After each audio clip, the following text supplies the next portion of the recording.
Hey everyone, and welcome back to the channel. In this video today, we're going to be going over the Stamina Warden for Markarth. Now this is kind of a fun little setup, but the DPS is there. So let's go ahead and get into it. Maximum health is 16.8k, and max damage is 33.2. Stamina recovery is 1.2, weapon damage is 3.2, and weapon critical is 51.4. Now, keep in mind, I am an Imperial, so I get added boosts to health. So you may need to adjust your points to get to that 16.5, 17.5k mark, wherever you like. So, but just keep that in mind, I'm an Imperial. So stamina is, I have 64 points into stamina. The boon I'm running is the Shadow. So food I'm running is basically dubious. So, now, champion points. 34 Warlord, 14 Sprinter, 19 into Bashing Focus, 64 Tenacity, 64 Mooncalf, 34 Shadow Ward, 41 Tumbling. Now, Mooncalf, Tenacity are your main two, followed by, you have options after that. You can either go with your Warlord, which will increase the cost to break free, or Sprint, or Bashing Focus. You can really do anything after these two. But focusing on Shadow Ward, Tumbling, and maybe Shade if you sneak around a lot. Treasure Hunter passive is really nice to have. It increases quality of items you find out of chests, locks. If it's considered a chest, trials, dungeons, dolmens, whatever, overland. This will increase the quality of items that you get, and not necessarily quality as in, blue to purple, which that it does affect that as well. But it can also mean that you actually get a name drop. So like Deshaun.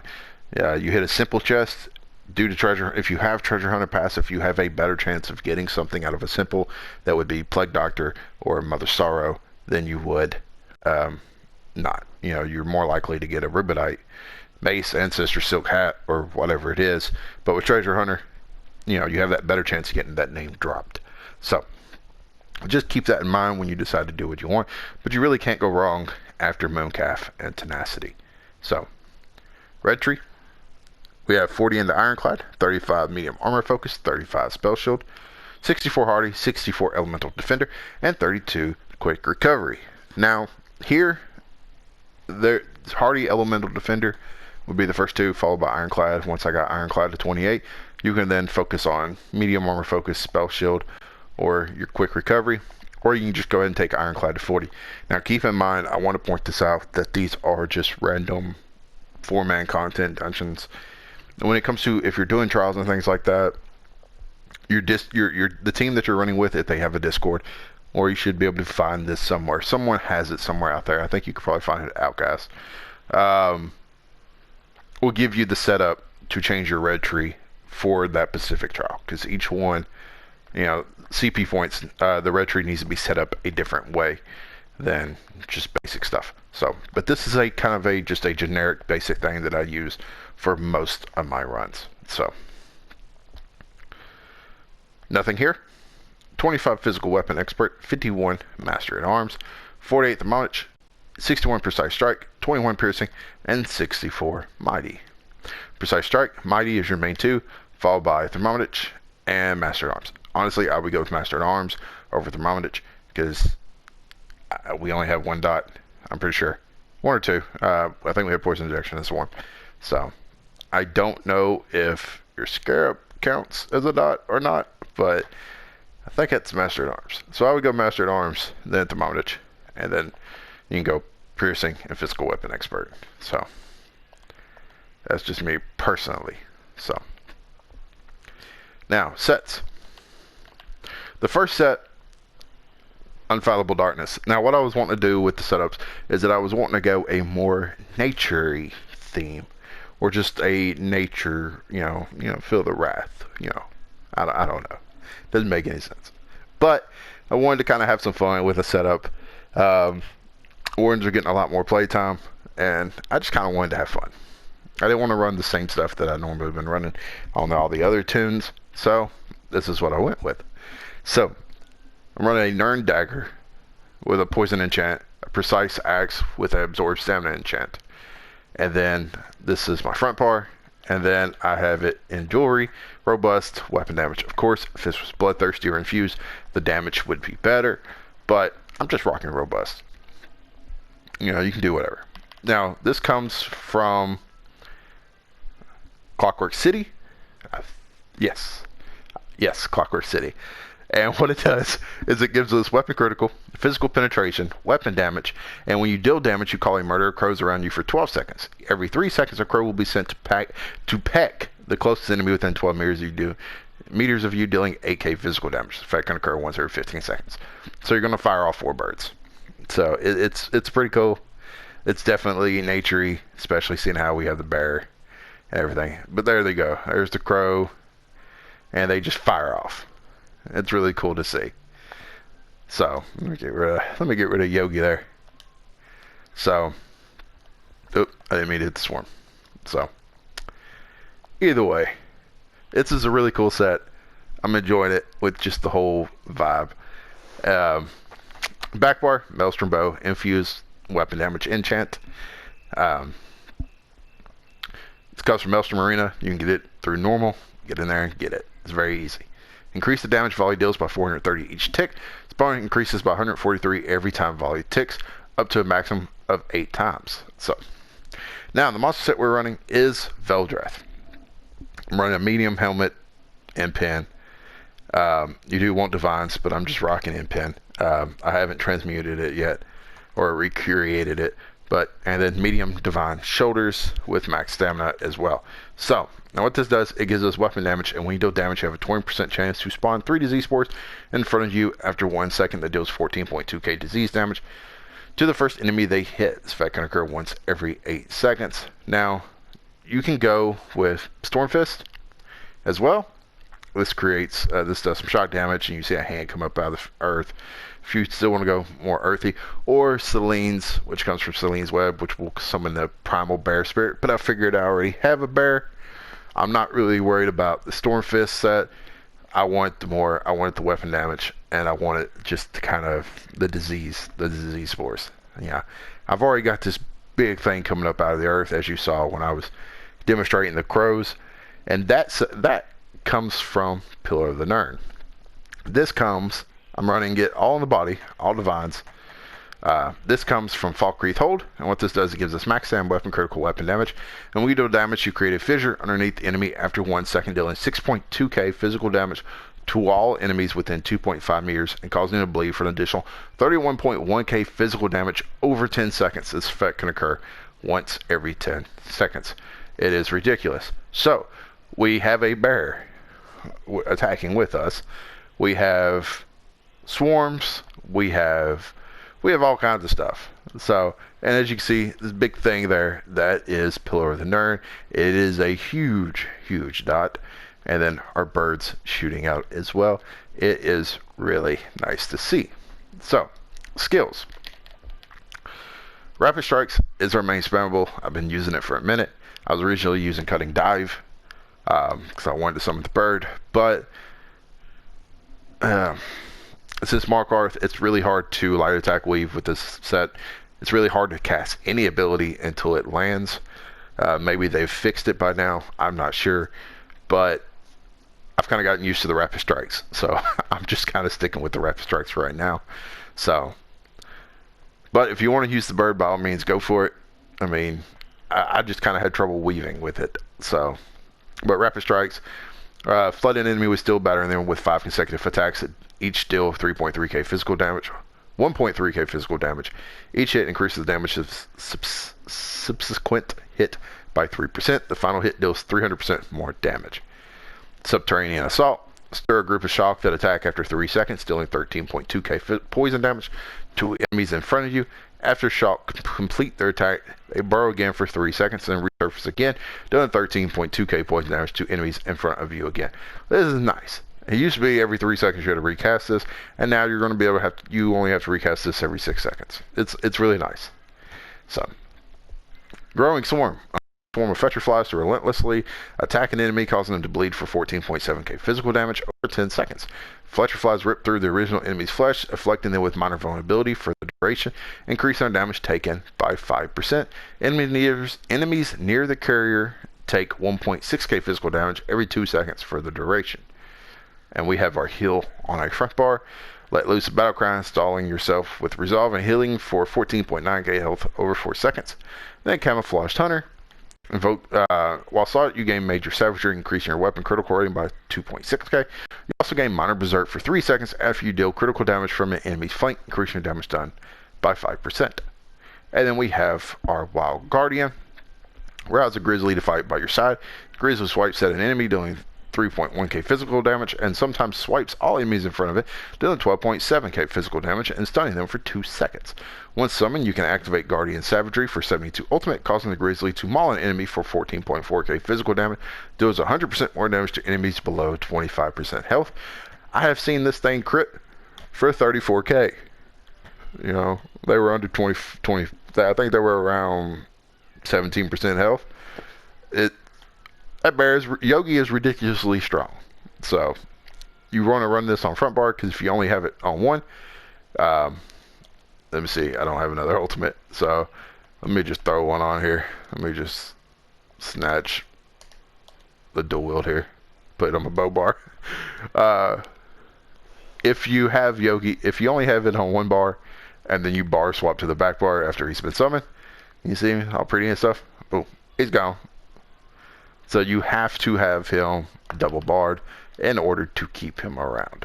So just keep that in mind. So now he's back. See? And we're good. Now, back bar. Poison injection.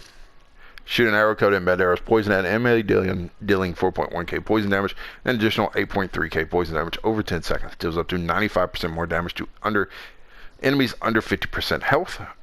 I was having some fun with this, with some of the DPS results.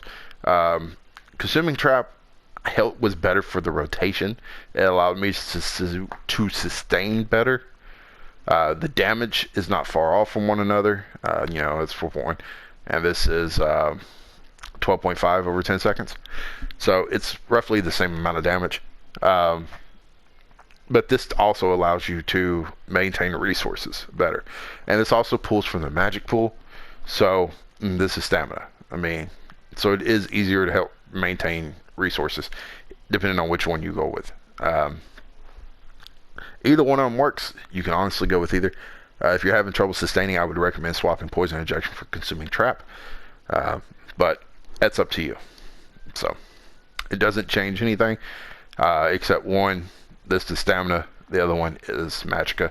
So they both last the same amount of time, so it really doesn't change anything in the rotation. Endless Hell. Launch multiple arrows into the sky to rain down, dealing 1.3k physical damage to enemies in the target area every 1 second for 12 seconds after a 2-second delay.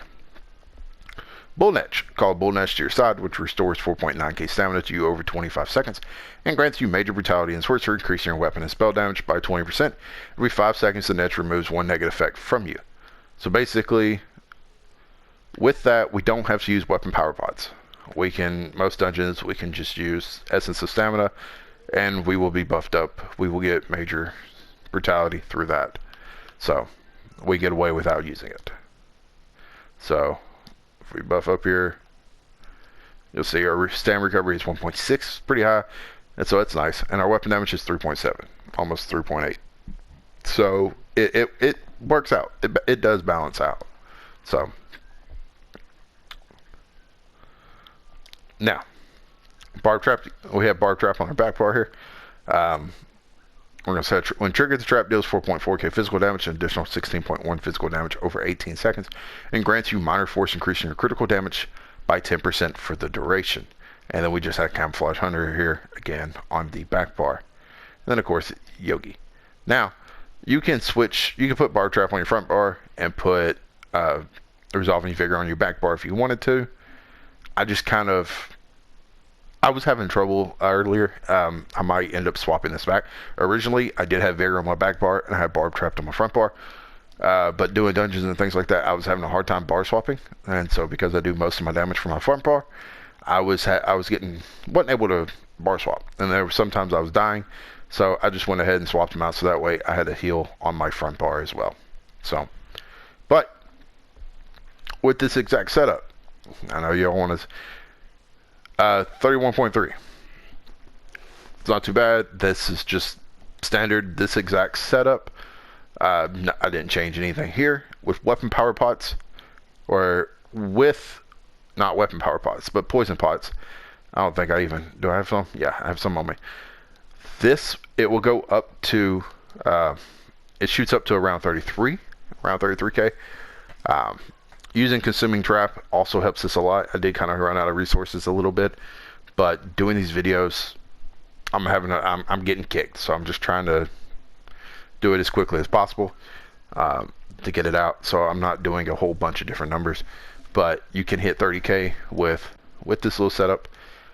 You could probably hit higher if you wanted to hit higher. Pillar of the Nern, I would definitely keep. You can trade this out, Veldreth out for Celine's, and that'd probably help your numbers. Because Celine's, I think, is the better monster set over Veldreth. And if you could trade out Unfathomable Darkness for Briarheart. This will up your DPS as well. Briarheart, I tried it out. It was, I think the DPS results was like 36, like 36.2. But again, I'm not very good with the Warden when it comes to rotation. So it has helped me a lot with the changes that they made to Subterranean. Now I ain't got to do it every 3 seconds. But with this setup, with this exact bar, nothing special, no cheese, you can hit over 30k. So keep that in mind. It is a nice little fun little build. It is fun. It's fun watching just everything go off together. I had a lot of fun with it. So, but the rotation, this exact rotation that I used was that, let's see, my bear's out. You just drop Trap, Endless Hell, Poison Injection, Swarm, Salt, Rapid Strikes, Rapid Strike. And then normally when Poison gets to about 2, I will hit Salt again. Poison Injection, I overcast that. I overcast Endless Hell, I will say that. And then Bar Swap. And see, I let my Poison Injection shot drop. Really bad. I'm probably one of the worst ones. So the rotation is a little bit, but for the most part, it is pretty simple. Let's bring these birds back. But basically, Trap, Endless Hell, Poison Injection, Consuming Trap, Swarm, Subterranean Assault, and then just Rapid Strikes about 3 or 4 times. Subterranean Assault again, Bar Swap, Poison Injection, Endless Hell, Bar Swap. You can get off Swarm, get off maybe 1 or 2 more Rapids, Bar Swap, Trap. If you don't want to have to Bar Swap so many times, you can just overcast Endless Hell and Bar Trap. And then rotate. So, it's pretty easy. I know that doesn't explain much, but I'm really bad with a Warden rotation. I ain't even gonna lie. So, this was just the setup I was using. I had a lot of fun with it. You can try it out. Like I said, Consuming Trap does help with sustain a whole lot more than Poison Injection. In all means, you can swap Barb Trap for Revigor. That would probably make the rotation a whole lot easier. So you wouldn't have to bar swap twice in order to put Barb Trap down. You just put it here. So you don't have to, you can Endless Poison Injection, Endless Hell, Bar Swap, Barb Trap, Rapid Strikes, or whatever. That would definitely be the way I would do that.